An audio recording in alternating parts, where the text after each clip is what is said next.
21,000 pound का इन पर जुर्माना आयद किया गया है। लकारी साहब, ये भी कहा जाता है कि अर्नब गोस्वामी और उनका जो रिपब्लिक टीवी है उस पर आशीर्वाद है हुकूमत का।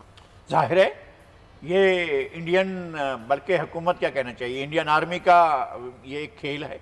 और रुसवाए ज़माना ये जो एंकर है इसकी तो कोई तौकीर नहीं है।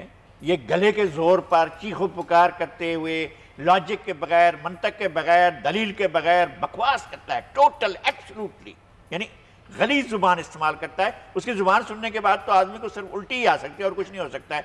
और उसके बाद जो है जिस तरह से बेमुहार बातें करता है, देखें हम भी इंडिया की पॉलिसीज़ को उसके बारे में बात करते हैं, हम उनके खिलाफ बात करते हैं, लेकिन हम ये थोड़ी कहते हैं कि जनाब अब इंडिया के अंदर लोगों का खून रैली शुरू हो जाए या इंडिया में लोग एक दूसरे की जान लेने के तरफ हो जाए। कोई किसी तरह से नहीं चाहते। हम तो एक इंसान की जान को, ऐसा है कि अगर उसको नुकसान पहुंचे तो हम समझते हैं कि सारी दुनिया के इंसानों की जान को नुकसान पहुंचाया गया। ये किस तरह से उकसाते हैं कि मुसलमानों को कत्ल कर दो, पाकिस्तानियों की जान ले लो और कश्मीरियों की जान ले लो, दूसरे लोगों की जान ले लो, जैसे ये मौत का ठेकेदार है और गली गली नारे लगाता फिर रहा है कि चलो मौत ले लो, मौत ले लो, मौत ले लो। ये इस तरह का इंतहाई थर्ड क्लास, थर्ड रेट ये एंकर और बना हुआ है रुस्तम ज़मान कि जी मैं बहुत बड़ा, मेरे ख्याल में पाबंदियां लगने वाली हैं इसके ऊपर भी, बिल्कुल। और ये नहीं, इस तरह की जुबान नहीं चलेगी। और इंडियन आर्मी ने या इंडियन हुकूमत ने या इंडियन इस्टेब्लिशमेंट ने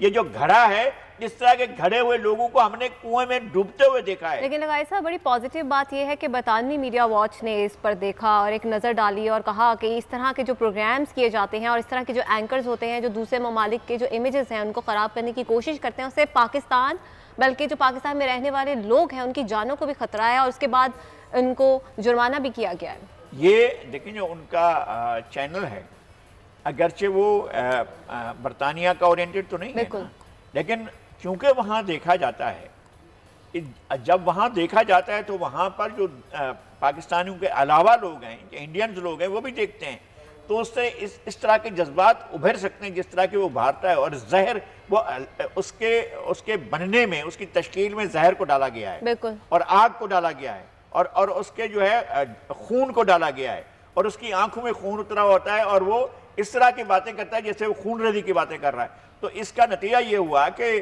बरतानिया का जो मीडिया वॉच है उसने सारी सूरत हाल को, इसलिए कि एक जमी हुई सोसाइटी है जिसने बड़े तजर्बात करने के बाद इंसान ने जो इर्तिका की मंजिल हासिल की है, जहाँ बरतानिया पहुँचा है, जहाँ रूल ऑफ लॉ है, जहाँ कानून की अमलदारी होती है, वहाँ पर कैसे हो सकता है कि उसके मुल्क के अंदर कोई ऐसी नशियात हो रही हूँ जिसमें इंसानों की खूनरेजी की बात की जा रही है। यहाँ पर तो सिर्फ खूनरेजी की बात की जा रही है। हम मकबूजा कश्मीर की अगर बात करें तो वहाँ की जो फौज है उसके अंदर भी इसी तरह उनकी आंखों में खून उतरा हुआ है। और अब देखा ये कि शूपिया में एक मरतबा फिर से 2 नौजवानों को कत्ल कर दिया गया। यही हुआ।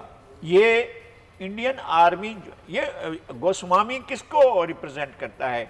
इंडियन आर्मी को, जिसके पास दुनिया के किसी एक खित्ते में, किसी इस महदूद जोग्राफी में जो कश्मीर का जोग्राफिया, कश्मीर का, इतनी बड़ी फौज कहीं भी नहीं रखी गई है। कहीं पूरी दुनिया के अंदर इतनी बड़ी तादाद में 7.5 से 8 लाख के दरमियान फौज किसी एक खित्ते के अंदर, ऐसे लगता है कि हर आदमी के ऊपर एक फौजी रखा हुआ है। और ये बड़े अजीब व गरीब तजर्बात होते हैं।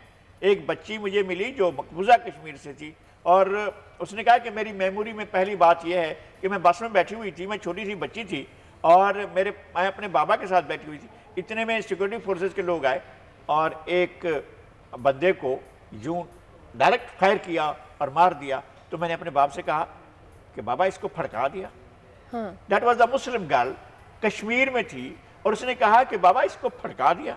यानी ये बंदा जो है, बस कोई बात ही नहीं हुई कि ट्रायल नहीं हुआ, मुकदमा नहीं हुआ, आप आए और बस में चढ़े और ये है इंडियन फौज। बिल्कुल लगाई साहब, देख रहे हैं जिस तरह दुनिया भर में बड़ी पॉलिसी चेंज हो रही है कि पीस टॉक्स की बातें की जा रही हैं, लेकिन हम मकबूजा कश्मीर में देख रहे हैं अभी तक वही सूरत हाल है, वही फौज है और वही कत्लेआम है।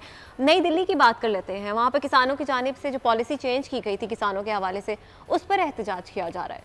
नहीं, मैं कह रहा हूँ कि इंडियन, एक तो मोदी ने अब पछता रहे हैं, किसान भी, दलित भी, मजदूर भी और वर्किंग क्लास के लोग भी, कि हमने एक नस्ल परस्त एक इंतहाई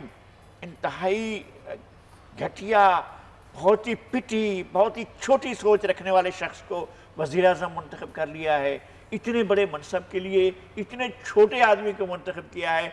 नतीजा क्या हुआ कि उसने किसानों की गर्दन पर लात रख दी। उनका जीना वैसे ही इंडिया के अंदर जो है वो ये अपनी इकनॉमी का ढोल पीटते रहते हैं। इसकी जो बजट डेफिसिट, जो इसका ट्रेड का डेफिसिट है पाकिस्तान का, तो हम बहुत रोते रहते हैं कि जनाब पाकिस्तान का ट्रेड डेफिसिट बहुत ज़्यादा है, लेकिन वो उसका तो 200 अरब से भी ज़्यादा है ट्रेड डेफिसिट जो इंडिया का। सब्सक्राइब करें और बेल दबाएं ताकि कोई खबर रह न जाए।